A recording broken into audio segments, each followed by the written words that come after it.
in today's fast-paced world, the integration of automation, artificial intelligence, AI, and cybersecurity is becoming increasingly important for driving economic growth. Experts say these technologies are not just buzzwords, they are transforming industries and shaping the future of work.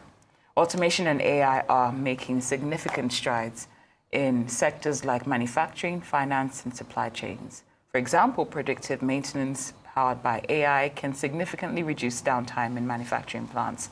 In finance, AI algorithms are enhancing risk assessments, making them more accurate and reliable. Meanwhile, in supply chains, AI-driven inventory management is minimizing waste and boosting overall competitiveness.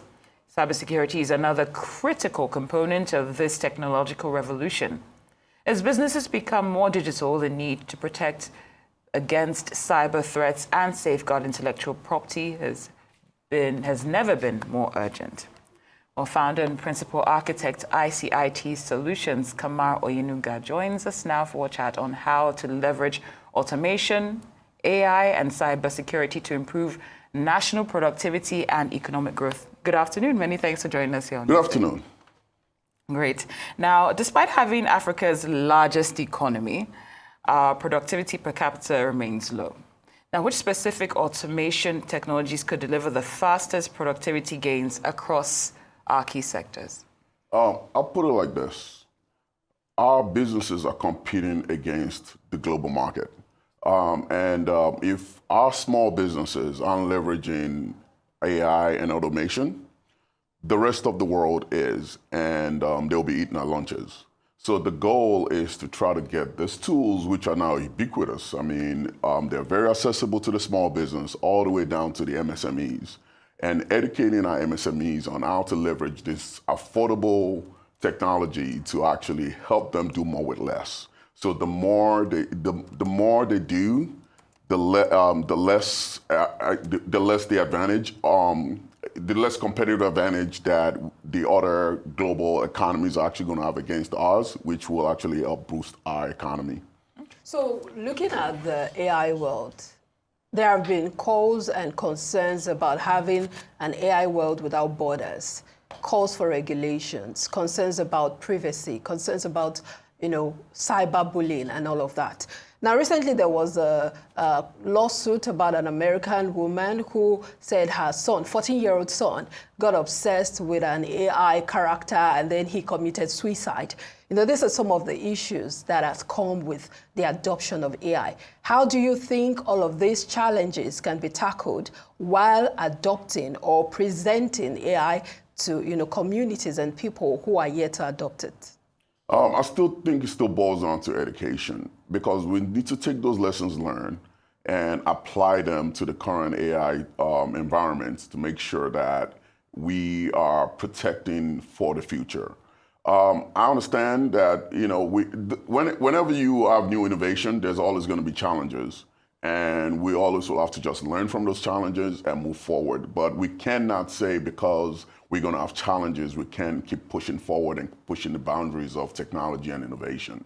So I wish I can tell you that we can fully protect ourselves, but we really can't. We can't we are literally basically, this is a new uncharted territory. So there's just a lot more that we don't know, and we're yet to know. And as we know, we are definitely, I trust the companies that are actually in the forefront of this technology innovation to be able to take all those lessons learned to actually apply to the next, what we call the VNext, the next iteration of these technologies, to make sure that they prevent from all of this type of issues. And the reality is there's going to be more issues, but we just got to keep forging ahead. Okay, well said. Well, like you said, if we don't evolve, the rest of the world will eat our lunch. I think that's what you said earlier on in your opening statement. But the reality is that most Nigerian workers lack digital literacy. So I'm wondering, how do we automate without creating mass unemployment? Because that's one of the things that people are usually scared of. The AI is going to replace me. So how do we automate without creating mass unemployment? And is there a realistic timeline that we can have that done? I have a friend that kind of gave me this perspective. that yes, AI is here to stay, but the problem is not AI. AI is not going to take your job, but the person leveraging AI to do his job will. So it boils down to education because, like you said, digital literacy. And that's really what the problem is, and that's what we need to solve for. We just need to make sure that we all are educating our masses on the use of AI and the advantages of AI. AI cannot, what we call AI today has been around for a long time. It's called automation, but it was the first level of automation. Now we're basically now at the second level where we're actually now giving these automation tools the ability to solve problems and actually make decisions. But we still need the human to be able to direct and train these tools to be able to actually solve those problems. So there's always going to be the human element. It's never going to go away.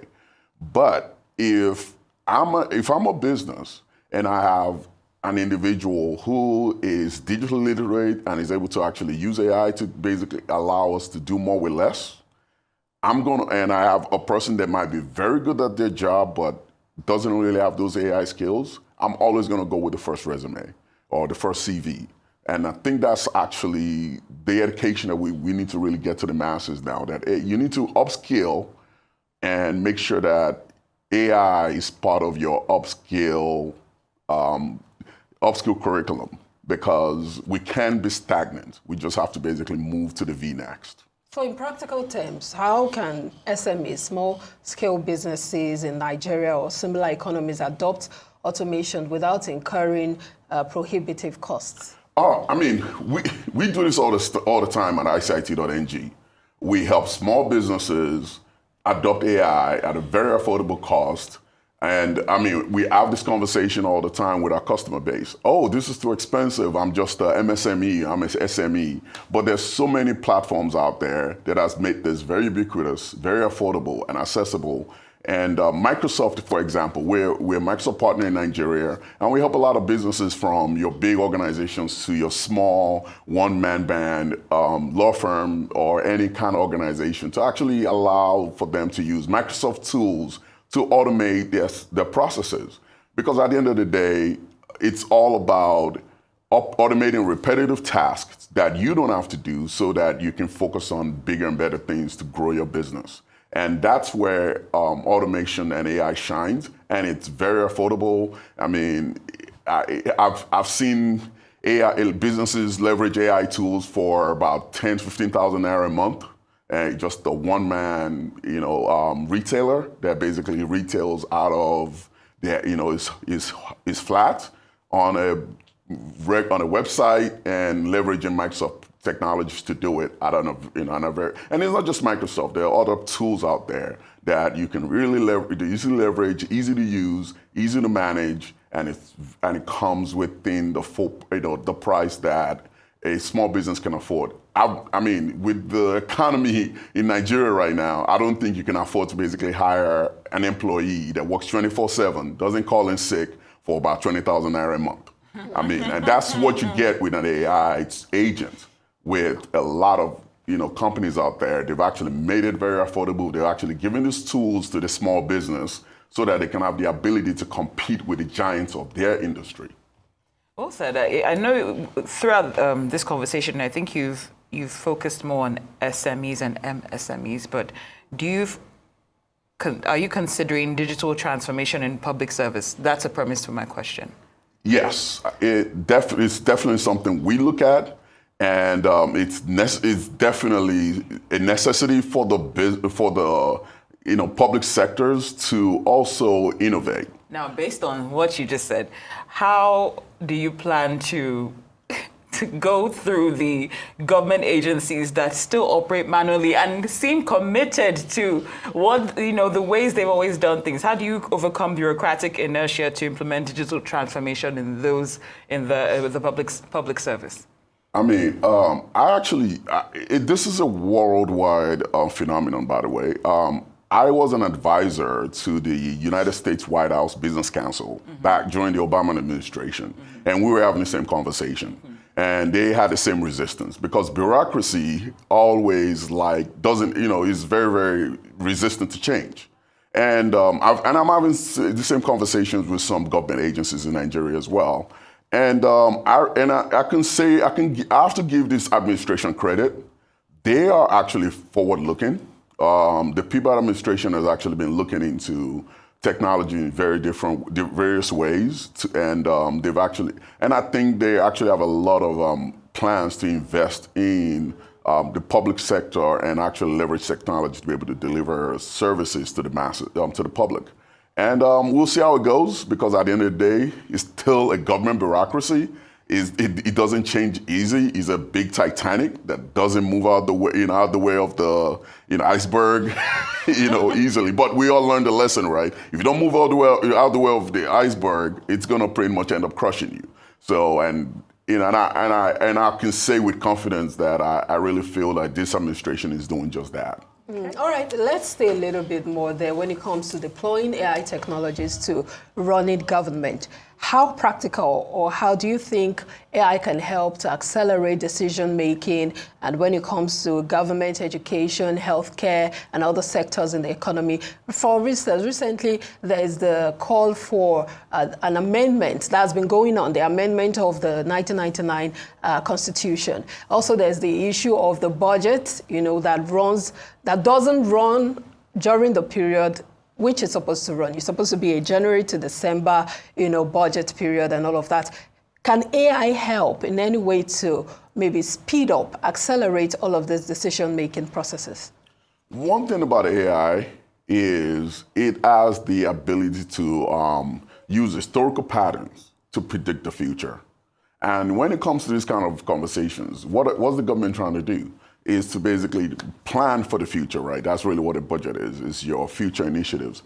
And that's where AI shines. I mean, that's the whole point. That's the whole point of predictive analytics, is to take our historical data and see where we lack and what we should be investing in the future.